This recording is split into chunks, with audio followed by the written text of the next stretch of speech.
China's Heavenly Palace, the Tiangong, is the most advanced space station ever deployed by the human race, and that's a big deal, but it's not really something that the people in the Western world really understand very well or even know that much about. The Chinese have reinvented the space station for the 21st century, and this is how they've done it. This is the space race. The thing is, we've been putting space stations into orbit since the early 1970s, but the Tiangong is the first one to stand out as something that looks more like science fiction than the status quo, which is essentially just a submarine in space. Did you know that the first space station ever deployed was a single-module Soviet design from 1971 called the Salyut? And then 2 years later, in 1973, NASA topped that with their own station named Skylab, which was built inside a hollowed-out upper stage of the gigantic Saturn V moon rocket. But it was in 1986 that the world saw the deployment of the first-ever modular space station, which the Soviets named Mir. It would take a decade to assemble the 7-module Mir station, and even with the collapse of the Soviet Union coming right in the middle of the project, the Russians would cement themselves as the leaders in space station development.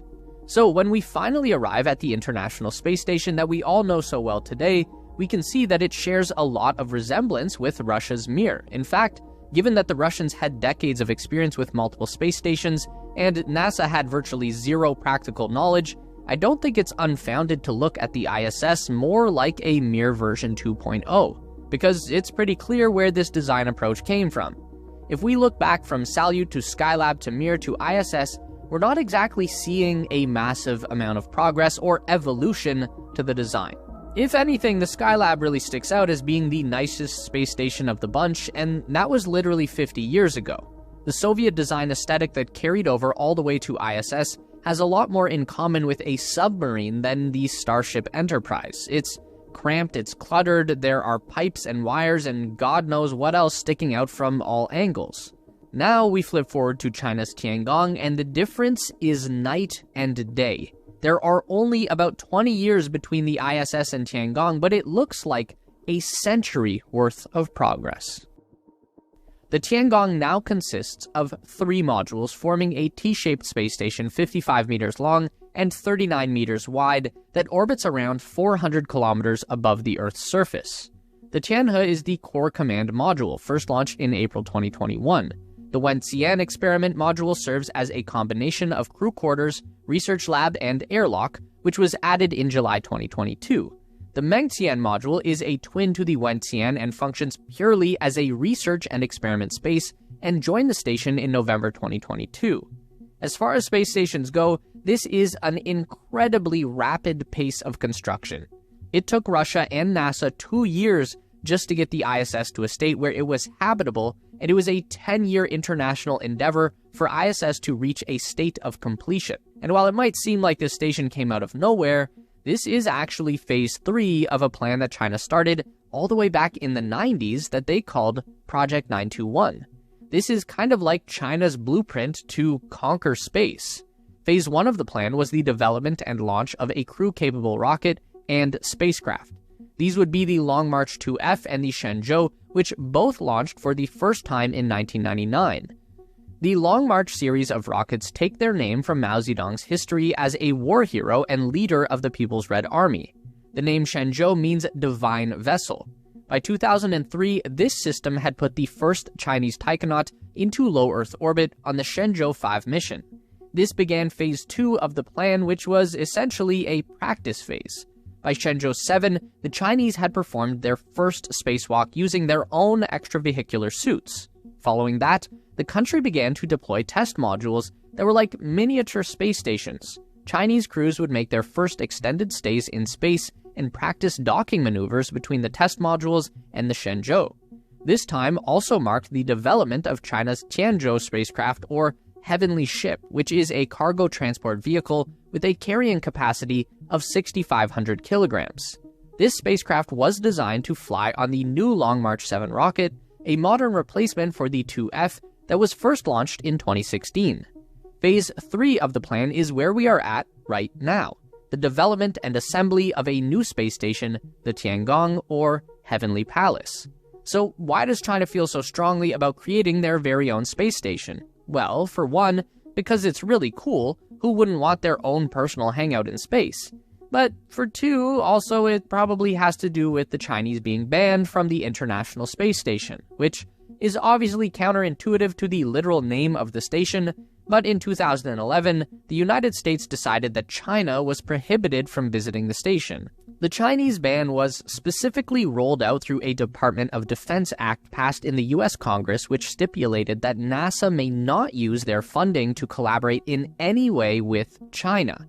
The reasons given focused around human rights issues and national security. But more than anything, the US was afraid that China would steal their ideas or spy on them or something to that effect, which is a reasonable concern given that both the US and China have been heavily involved in a ton of shady spy stuff for the better part of a century, and that's created a lot of paranoia.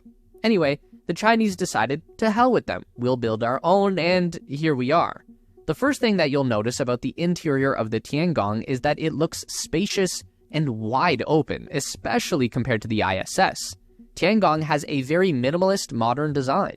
What's interesting is that the outer diameter of the Tiangong modules are nearly the exact same as the diameter of the ISS modules, about 4.2 meters or 14 feet across. So the difference is in the volume of internal space available. There are a few reasons for that. For one, the ISS modules are typically much shorter with more connection points in between that create bottlenecks in the structure. For example, the Destiny Lab on the ISS, which is the primary operating facility for US astronauts, is 8.4 meters or 28 feet long, while the Wenxian and Mengxian modules are both 18 meters or 59 feet in length. And for two, the technology on Tiangong is just much more modern and therefore smaller and able to fit into a smaller space. For example, many of the systems on Tiangong will connect wirelessly instead of having to run a labyrinth of cables around like what we see on the ISS. Also, much of the technology on the Tiangong is hidden behind these plain white panels when not in use. I don't know if that's more functional or just aesthetic, or if they straight up don't want anyone else to be able to see what they're working on. But it does make the station look very clean and modern. The first module of Tiangong successfully reached orbit in April of 2021. This core structure is called the Tianhe, which means harmony of the heavens. The Tianhe is a 20-ton structure with a maximum diameter of 4.2 meters and contains everything necessary for a functional space station that can support a crew of 3. It has solar panels, propulsion systems, life support, a robotic arm, and a sophisticated docking node and airlock.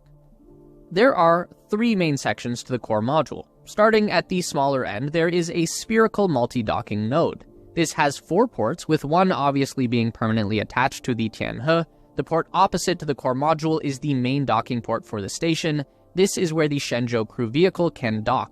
The 2 side ports on the multi-docking node are berthing ports for the twin research labs to the core module. The bottom port on the node is a second crew docking port. This is for use during crew handovers when 2 groups of 3 taikonauts are occupying the station simultaneously. And the top port is actually not a docking port at all, it's a hatchway. This is for the crew to exit the station and perform spacewalks. Moving up to the narrow cylindrical section of Tianhe, this is the crew quarters. There are individual bunks for 3 crew members and all of the necessary facilities like the space toilet.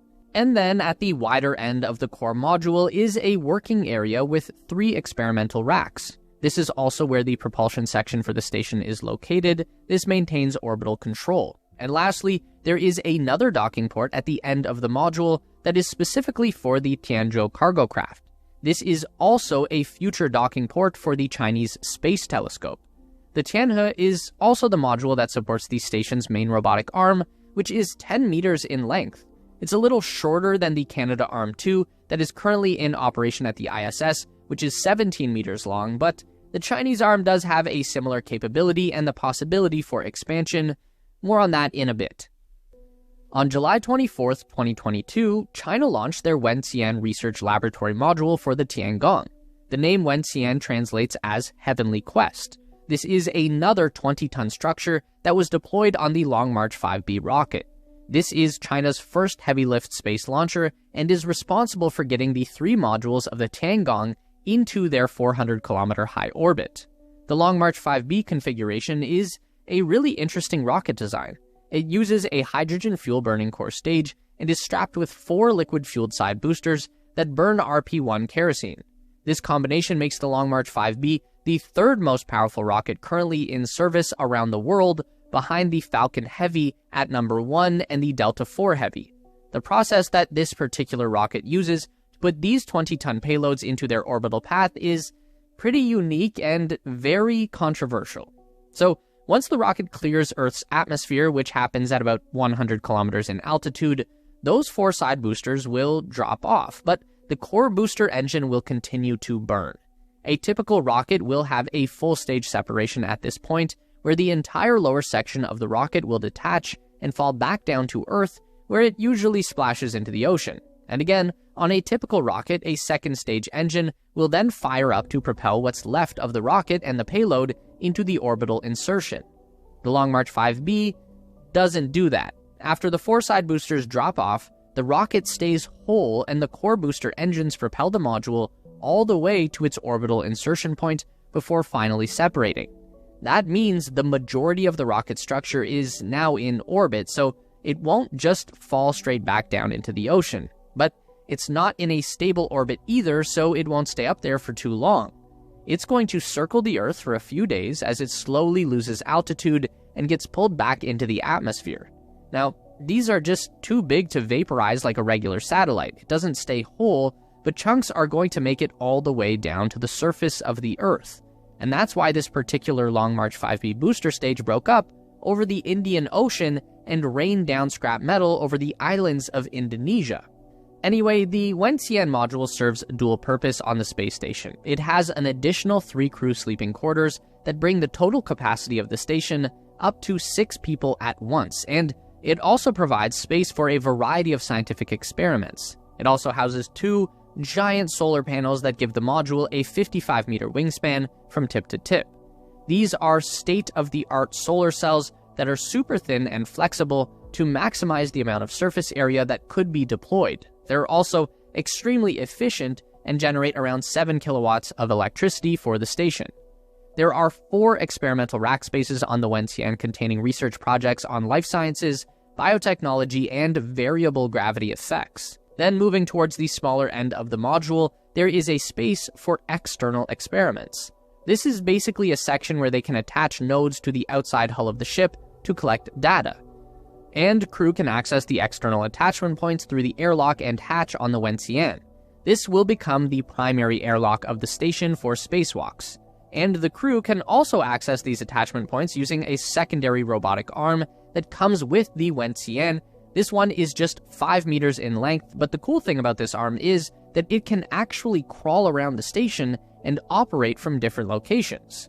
So there are multiple attachment points for the arm around the station, and to crawl, the arm just grabs onto the next attachment point and then lets go of the previous attachment point. It can just keep repeating this maneuver all around the station, like a kind of weird robotic caterpillar thing. What's more, this secondary arm can actually link up with the main arm to form one 15-meter long robotic arm that would essentially match the size and capability of the Canadarm2 on the ISS. The third and final big piece of the puzzle is called the Mengtian, or Heavenly Dream. This is another research laboratory module that arrived at Tiangong in October 2022. The Mengtian is going to be very similar to the Wentian, with the biggest difference being that Mengtian doesn't have any crew sleeping quarters, so it offers more space for experimental racks. Also, the Mengtian is equipped with its own airlock that will function as a secondary cargo port. The Mengtian also has its own giant solar panel array, identical to the Wentian, so the addition of the third module has fully energized the station and brought it up to full functionality. And then there's the Chinese Space Telescope. All we know is that it is currently in development and will likely have similar capabilities to the Hubble telescope. This is designed to operate independently from the Tiangong. It will orbit close by, but it's not an attached section of the station. the telescope will have the capability to dock with the Tiangong so that it can be easily serviced and upgraded over time, which is something that can't easily be done with the Hubble and is virtually impossible to do with James Webb, so that is a big advantage. Beyond that, we already have word that China is considering another expansion to the Tiangong. At a recent meeting of the International Astronautical Congress, Chinese officials revealed plans to expand the Tiangong station from 3 modules to 6. China plans to launch a new multifunctional expansion module sometime in the coming years. They believe that additional full-size modules will begin to join that station in around 4 years' time. As it stands, there will be a limited number of international research projects arriving at Tiangong in collaboration with the United States Office for Outer Space Affairs and the European Space Agency. So that's a great start, but with the relatively small size right now of the Tiangong, we're not likely to see international crew members up there for a visit, though an expansion in the future could change that. We definitely won't be seeing any Americans involved with Tiangong. The same Wolf Amendment that prevents the Chinese from ever visiting the ISS works both ways and would prohibit American astronauts from having anything to do with the Chinese station. So hopefully that's helped everyone to get a better picture of how the Tiangong operates and what's going on up there. This information is very hard to come by, and that's really unfortunate. Hopefully there's going to be a day where global political tensions cool off and we can all work together and stuff. Of course, given the current situation and based on whatever is happening right now around Taiwan, that clearly won't be the case anytime soon. So this will have to do for now. Meet us back here every week for more updates on everything aerospace industry and interstellar exploration related. Make sure to give the video a thumbs up today if you liked it. That really helps us out for real. And subscribe to the Space Race for more videos just like this. We do one long-form essay and one news update every week. And if you'd like more, we've got 2 more on the screen.